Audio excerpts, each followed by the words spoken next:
حضور فرماتے ہیں، رب فرماتا ہے سورۃ فاتحہ آدھی میری ہے آدھی میرے بندے کی ہے۔ جب اس نے کہا الحمدللہ رب العالمین الرحمن الرحیم مالک یوم الدین ایاک نعبد و ایاک نستعین،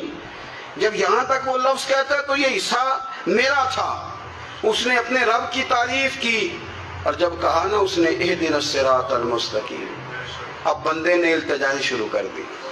اس نے کہا کہ مالک بھی تو ہے، رحمان بھی تو ہے، رحیم بھی تو ہے، عبادت بھی تیری کرتے ہیں تو مدد بھی تو تجھی سے مانگنی ہے نا، اب مہربانی فرمانا اہدنا الصراط المستقیم، ہمیں سیدھا راستہ دکھا دے،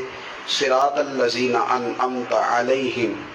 ان لوگوں کا راستہ دکھانا جن پر تو نے انعام کیا ہے، غیر المغضوب علیہم ولا الضالین، ان کے راستے پہ نہ چلانا جن پر تیرا غضب ہوا،